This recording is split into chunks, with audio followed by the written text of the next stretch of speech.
and open your eyes.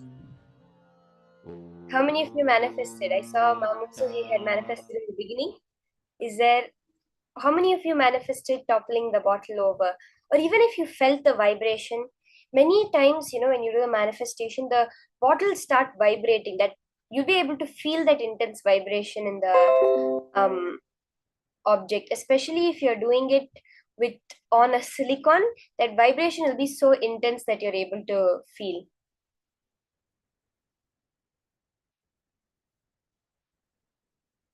Now, see, the whole day today, we're only learning one thing. There's one core concept: how you can manifest your reality.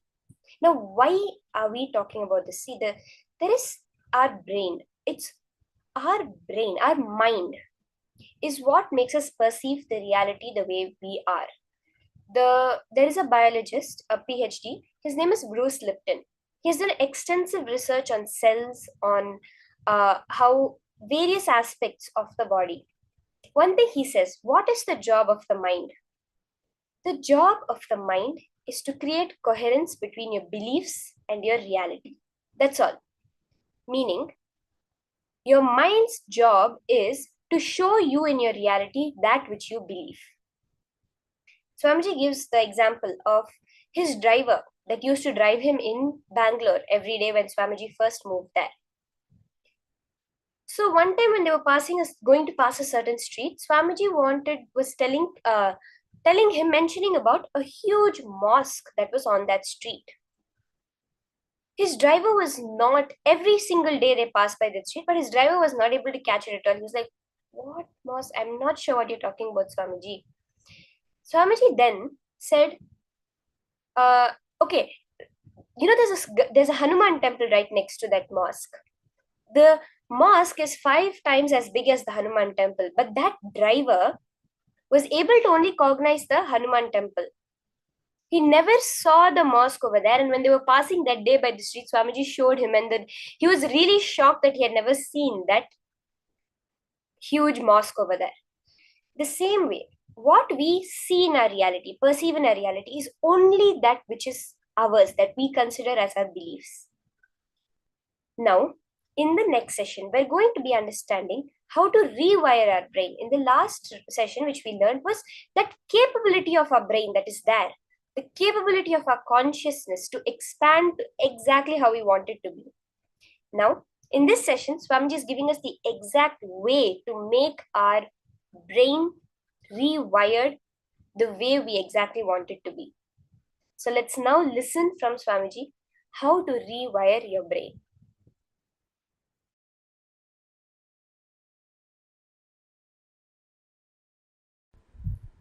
From monkey to man, the whole breakthrough started just by one simple act. One monkey started walking with the 2 legs first time. Surely he must have felt very awkward. Other monkeys would have made fun of him. They would have teased him. A lot would have happened. They would have even boycotted him from the community. He would have faced social boycott, whatever. For some reason, he decided to walk with 2 legs. Understand?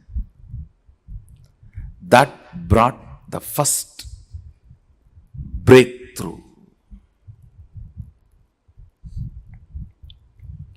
When monkey started walking with the 2 legs, the intense blood flow to the brain started going with less speed. Less speed means more possibility for the subtle grooves to develop. More subtle grooves means more subtle activities, possibilities opening up. Means more subtle abilities manifesting. That is the way the perception of consciousness became possible for the brain. Understand? The perception of consciousness became possible for the brain because the subtle grooves started developing in the brain due to less blood flow. Please, you need to understand, the word less blood flow should not be understood wrongly. The speed and the force gushing, all that was less, but whatever is needed continued to be available. It is this simple act made the breakthrough of monkey to man possible.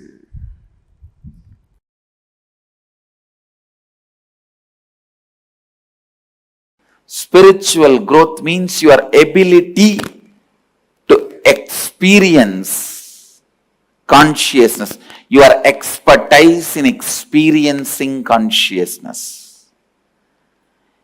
Your expertise in experiencing enlightenment is spirituality, nothing else. The subtle mind with tremendous awareness, the whole blood flowing into the brain, what your brain can catch as the experience of consciousness, subtlety of that experience, your expertise in catching the experience of enlightenment, pure consciousness, that defines how much you have grown spiritually. Understand, your spiritual growth is not defined by whether you have become brahmachari or a swami or a kotari or a tanedar or a mahant. No. It is defined how much you can catch the experience of consciousness, your expertise, the ability of your brain's power, ability of your brain's expertise, the subtle grooves of your brains, its ability and expertise to catch the experience of consciousness. The experience of consciousness, that makes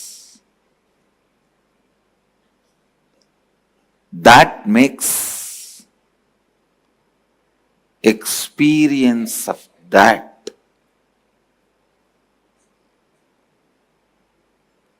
makes you spiritual. I tell you, all spiritual practices are just to develop that subtle brain grooves in you to catch the pure consciousness.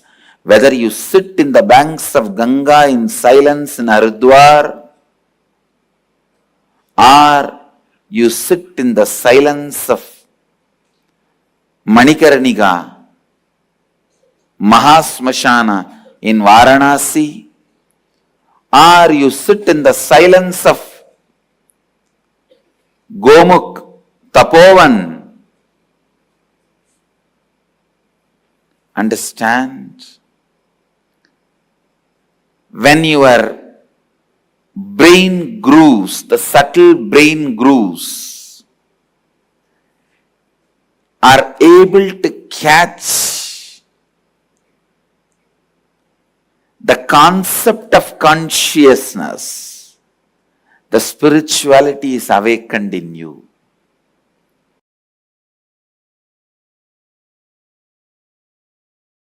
The other concept that, if I try and think about it too hard, really scares me, is because I can't wrap my mind around it, is the idea of infinity.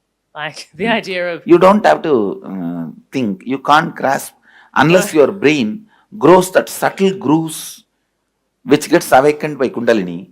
Once the Kundalini gets awakened, then God, the word will become so real for you. The I word will become empty for you. See, when I utter God, it has so much meaning for me. When I utter the word I, it has no meaning other than the word I am uttering. For you, when you utter the word I, it has so much meaning for you. When you utter the word God, it is just emptiness.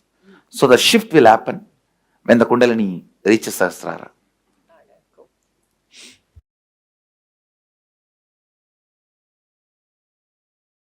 Listening is the first, most powerful step to increase your participation with life. Understand? When your participation with life increases,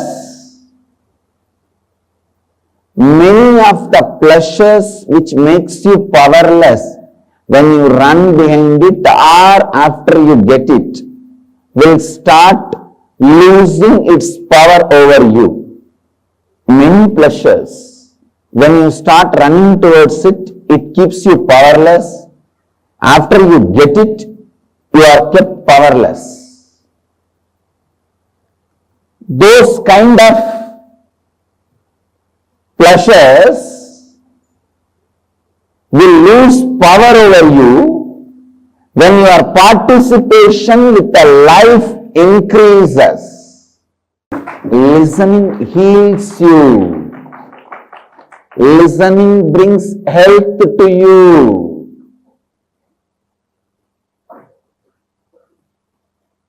It brings health to you because you will start listening to your body before even you develop any disease or complication. By listening it, you will complete it. By listening it, you will complete it. Your body is like a child. Sometimes I have seen these kids will complain.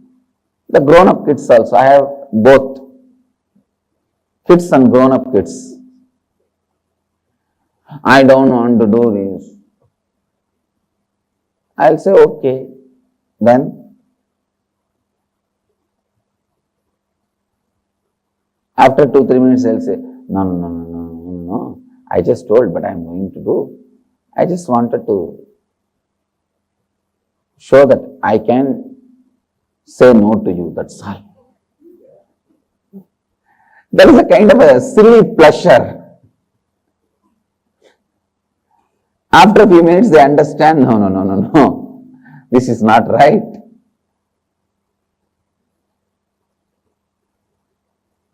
Just by providing listening, I awaken to their intelligence. You can do it. Bring this one quality, listening. That's all. You will see so much good thing in your life. So much good in your life.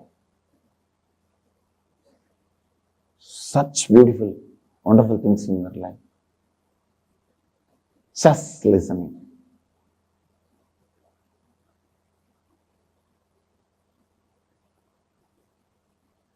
Whether it is office, anywhere, wherever you are, listening. It's a listening which develops many of the subtle pleasure grooves in your system.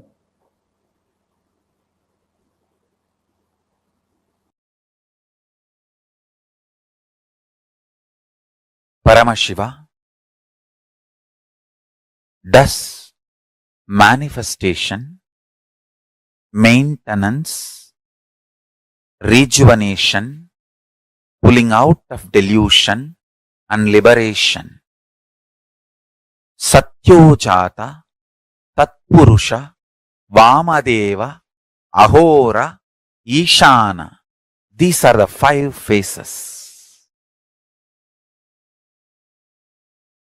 He resides in his Supreme Paramashiva Swarupa as Ajomuha or Adhomuha, unborn, beyond form, formlessness. Is Paramashiva Swarupa. That Paramashiva Swarupa manifests with these 5 phases as Sadashiva, Tatpurusha, Vamadeva, Ahora, Satyojata, Ishana. 5 phases he manifests and does the Panchakritya, Srishti, manifestation, Sthiti, sustenance, Samhara, rejuvenation, Trobhava, pulling out of delusion, Anugraha, liberation. Understand? He does all these 5 jobs.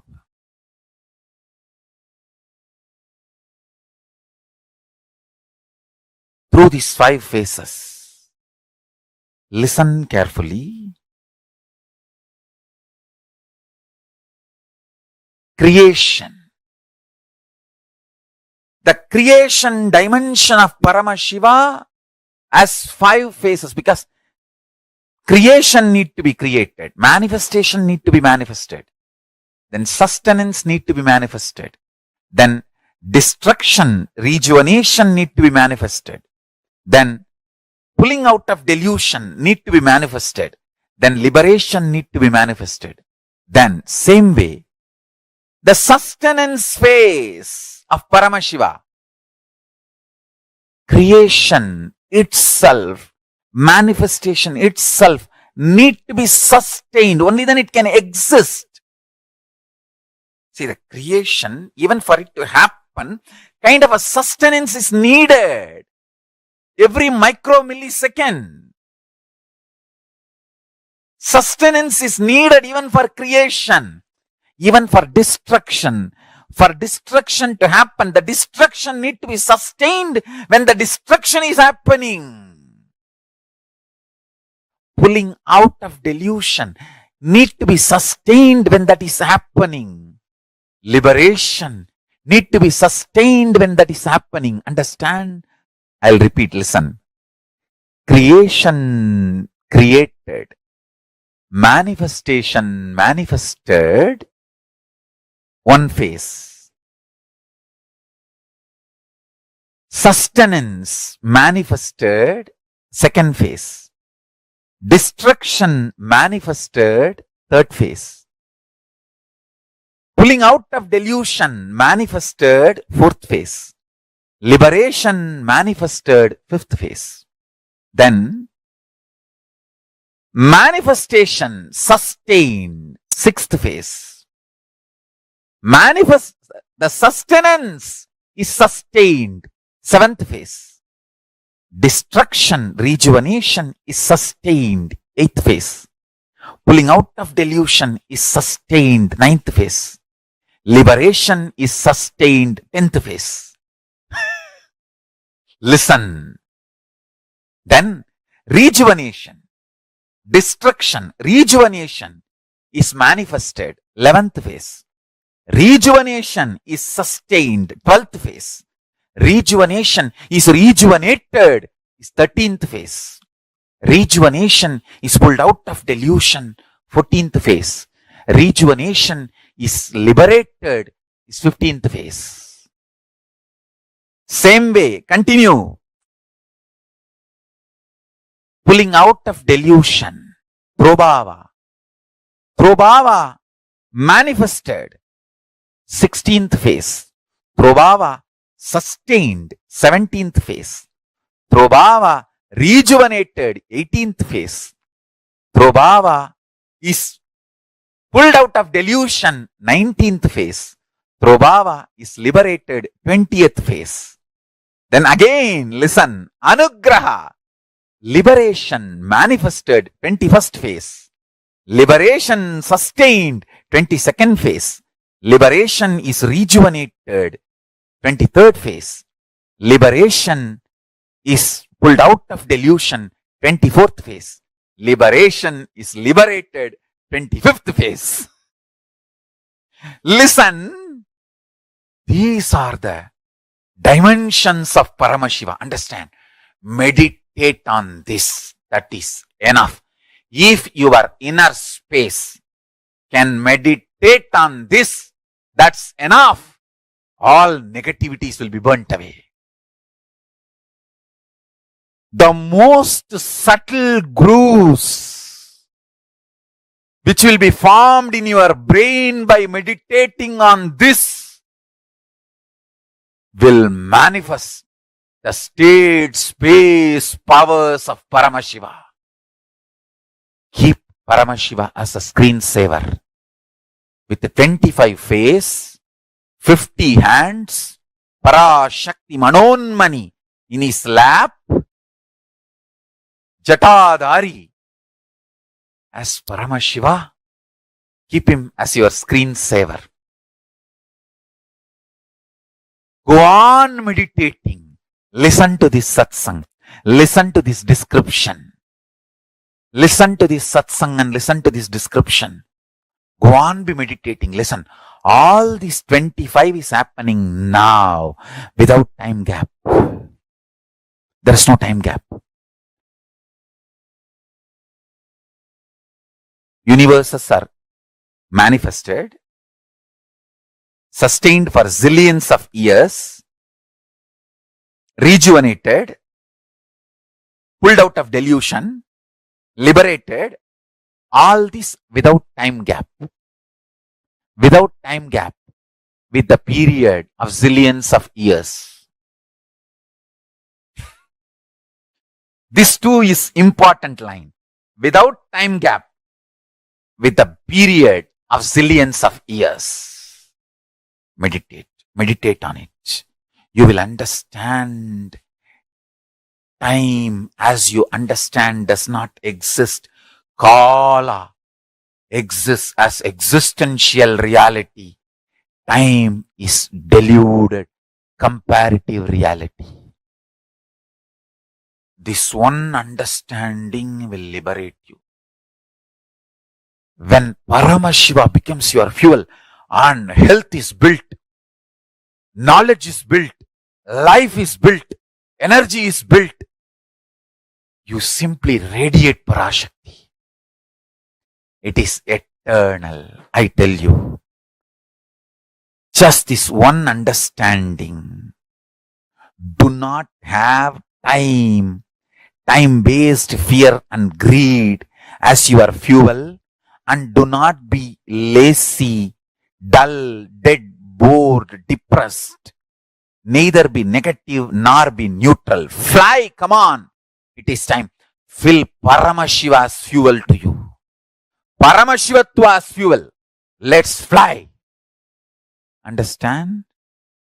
Running due to money or lust or fear or greed, Maya matrix is also stupidity. It is negative. Same way, not running, just dull, dead, depressed, bored, tired, lazy, that is also wrong. Fill yourself with this understanding of Paramashiva. How? All the Panchakritya, 5 actions in the 5 phase, PHASE. So 5 action in 5 phase. 5 PHASE is FACESS.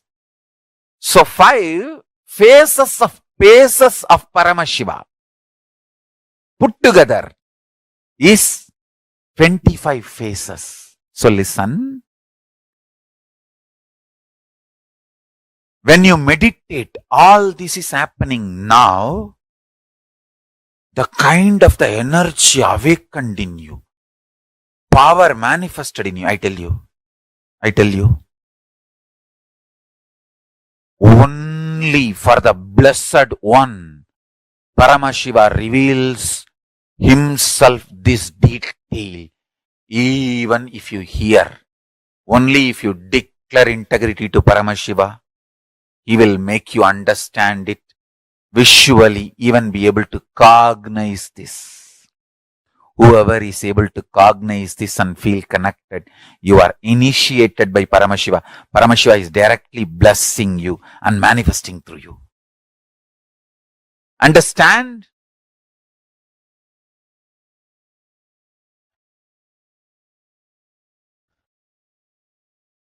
Meditate on this Paramashiva Swarupa.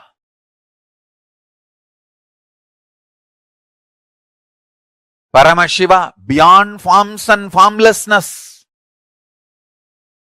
manifesting as Mahasadashiva Swarupa with 25 heads and 50 hands and 75 eyes and beautifully with Parashakti, Manonmani.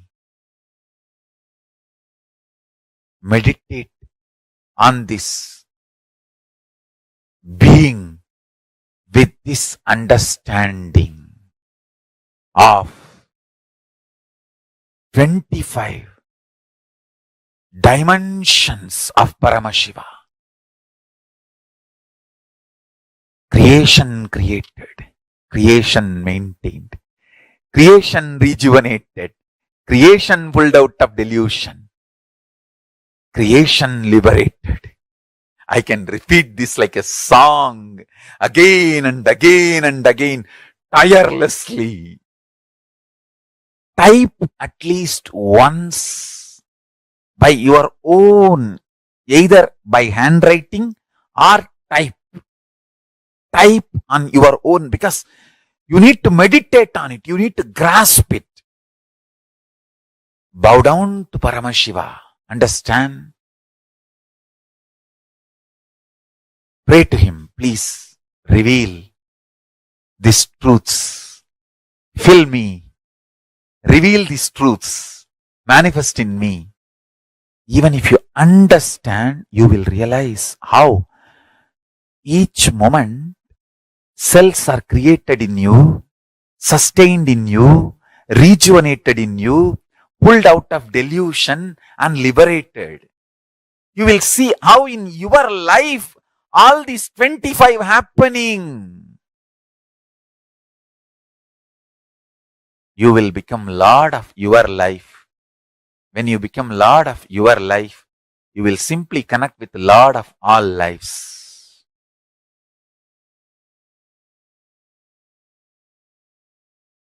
Paramashivatva will manifest in you. Please understand, meditate on this. Meditate on this Paramashiva Jnana. You will manifest Paramashiva Vijnana. Understand? Meditating on this trains your brain, awakens the most subtle brain grooves for me to infuse Kundalini in you. See, when that subtle brain grooves are created through this meditation, see, when you do Pratyahara Dharana Dhyana, means concentrating, centering, and oneness with these concepts and visualizations I presented to you. When you do that, I can pour Kundalini in you and put you in Samadhi. Then, naturally, simply Paramashiva manifests in you. Understand? I am requesting you to meditate on these principles, on this truth, so the vessel is created. I can pour the Kundalini Shakti in it.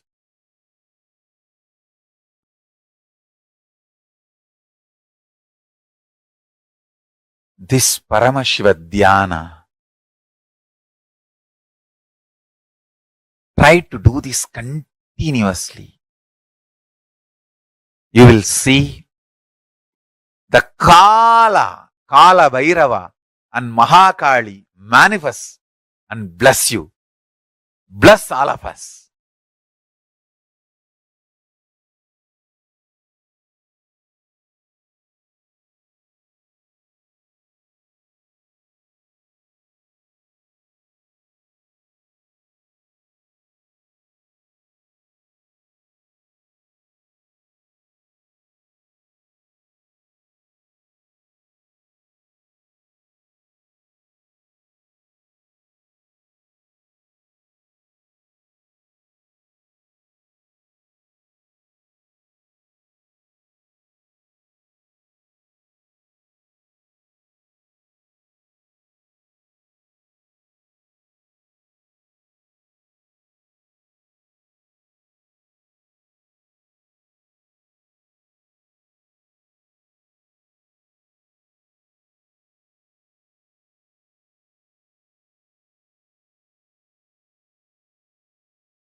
Universe is not obligated to make sense to us.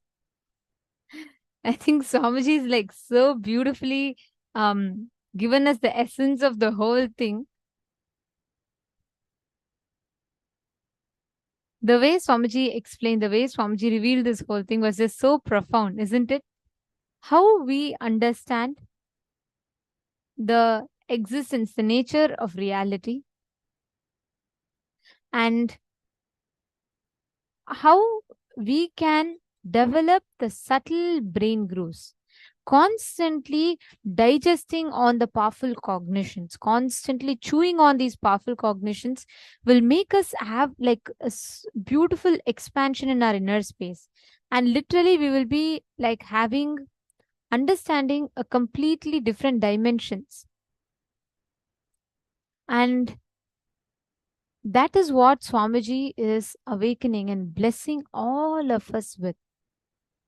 This one truth, if we all understand, the way we understand that the universe around us, the way things function, constantly when you keep chewing the subtle truths, understanding consciousness, contemplating on consciousness, understanding how things function, when you just constantly chew this, and chew this, you will start seeing how beautifully it will start evolving as such a beautiful shift in your very inner space. The way you interact, the way you see that reality, everything will be entirely different. Constantly chewing the powerful cognitions. And Swamiji will tell, that is why Swamiji will tell, anything you cherish becomes you. If you constantly cherish, let's say you watch a movie, right? You cherish those dialogues and they become a part of your cognition.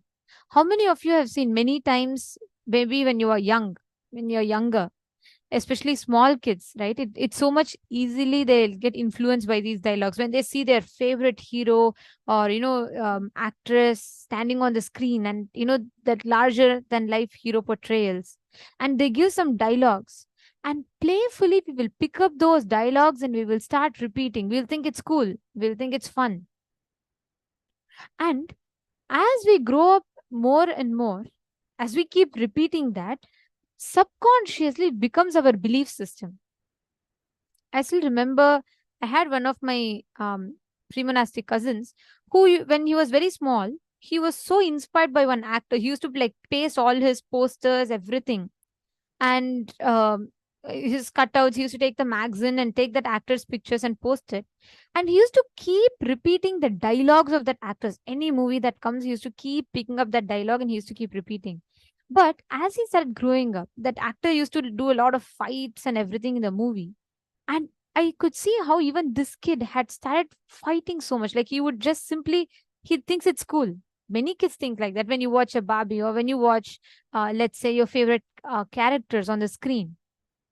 That's why you see so many kids, young kids, or I should not even young, even old people. Many in today's generation, they all go even to the extent of doing plastic surgery to look like their favorite actor or actress. We get so influenced by what we cherish. That is why it is very, very important. What are you cherishing inside of you? If you constantly cherish life negative cognitions, life negative patterns, that is exactly what will become reality for you. If you constantly cherish immense life positive things, constantly when you keep cherishing the ultimate powerful cognitions, your brain will start getting rewired. All the patterns that your brain has built, it will start rewiring itself, realigning itself. So now we are going to do a very fun activity. Can you all quickly grab your paper and pen? Going to be doing a fun activity to awaken the subtle brain grooves in our brain. For us to have the Kundalini Shakti infused in our brain. Please get a paper and pen. Are you all ready? Shall we all enter into the process? Listen. Meditate on this Paramashiva Jnana. You will start manifesting Paramashiva Vijnana. Meditating on this trains your brain, awakens the most subtle brain grooves for Swamiji to infuse the Kundalini in you. We are going to be meditating on the very, very, very powerful principles. Once the Kundalini gets awakened, then the God, the word will become a reality for each one of us. The word I will become empty for us.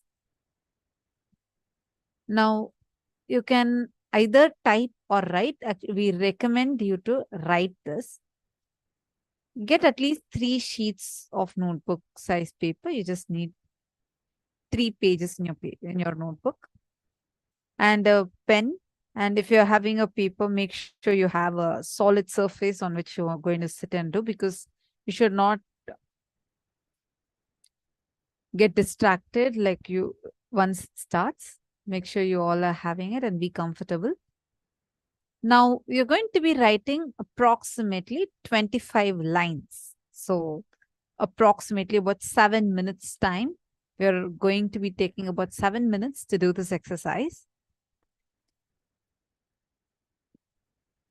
You're going to be writing down what does each phase of Paramashiva represent. Are you all ready? Just connect to Swamiji, and now you're going to meditate on every phase of Paramashiva for all his 25 heads. So now let's get started. We're going to be projecting this for you. You can see the screen and start writing down. Please start. Write down this exactly. If you're typing, type everything by your hand, but writing is more recommended.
Now, as all of you are writing down, please understand every one of us are going to be manifesting this exact experience in us.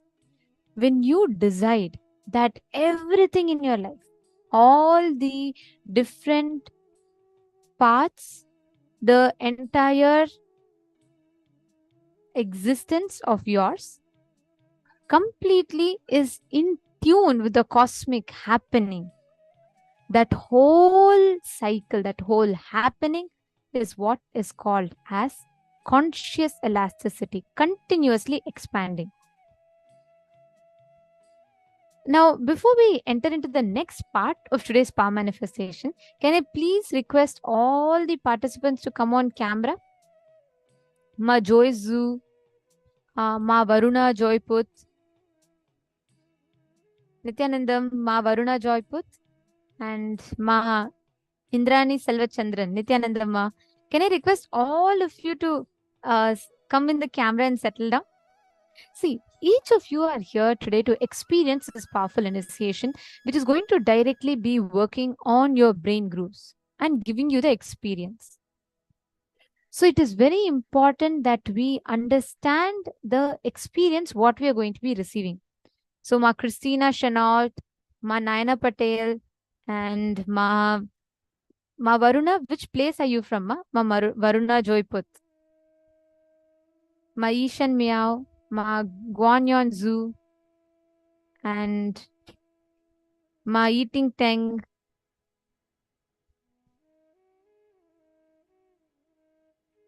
Great. Okay. See, please understand, when you are consciously cognizing yourself as consciousness, what is consciousness?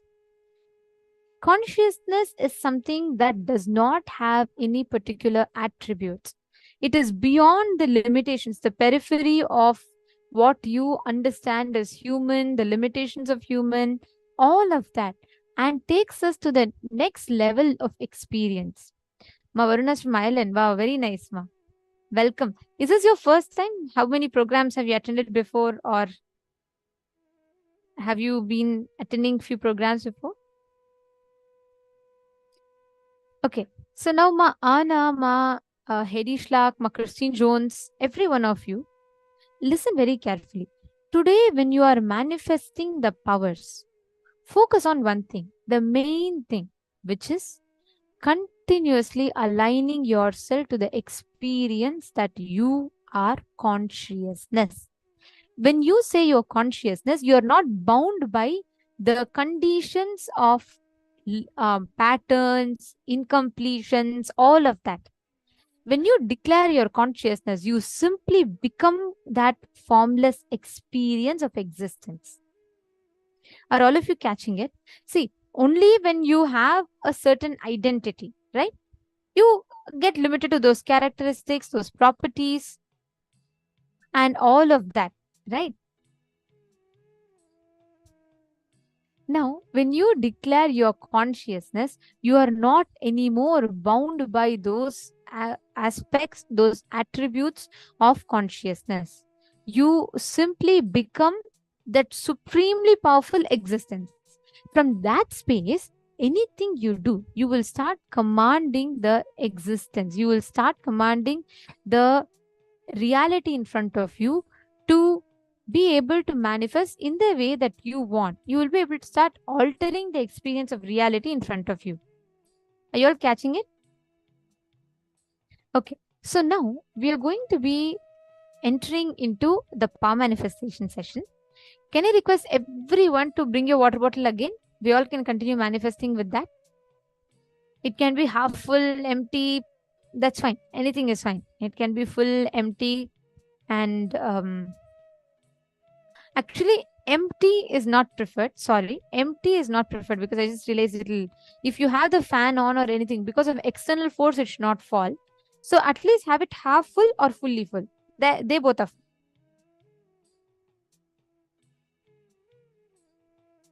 Please bring a water bottle.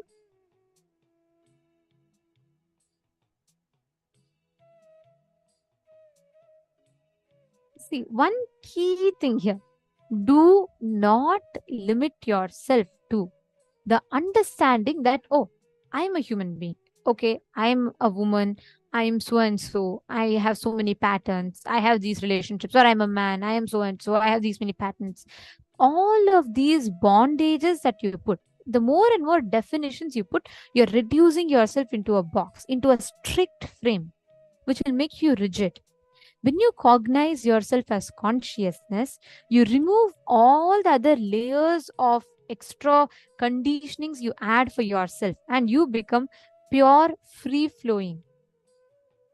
That is what this power is all about. Okay? Shall we all start? Sit straight. I'm going to be playing a video of one of the participants manifesting this power of being able to move a water bottle and topple it. You all can watch it, connect with it, and entangle with it. You will see how you will start getting that experience. Your biomemory will start believing, oh, if I can see that person do, that means it's possible for me also. I can also do it. You will start experiencing that this is your reality, means you can manifest it. That experience will happen. Are you all catching it? Shall we all start? Please sit straight, connect to Swamiji. The only truth inside of you. You are consciousness. From that space that your consciousness desired to manifest. All of you keep the water bottle. Don't judge, don't try to bring in the idea, oh, the water bottle is big, small, heavy. It can be big, it can be small, it can be light, it can be heavy. It does not matter, because much more powerful than all of them is your existence as consciousness.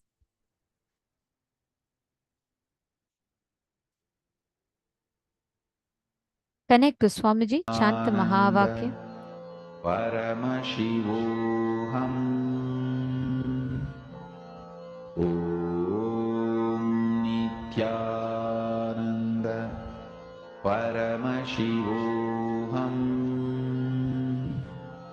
Om Nithyananda Paramashivoham.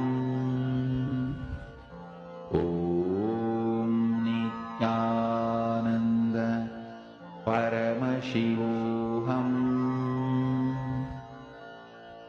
Om Nithyananda Paramashivoham. Om Nithyananda Paramashivoham. Om Nithyananda Paramashivoham. Om Nithyananda Paramashivoham. Om Nithyananda Paramashivoham. Om Nithyananda Paramashivoham. Om Nithyananda Paramashivoham. Om Nithyananda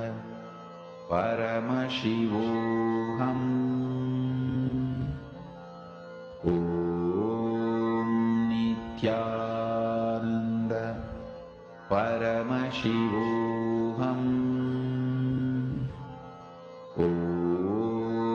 Nithyananda Paramashivoham. Om Nithyananda Paramashivoham. Om Nithyananda Paramashivoham. Om Nithyananda Paramashivoham.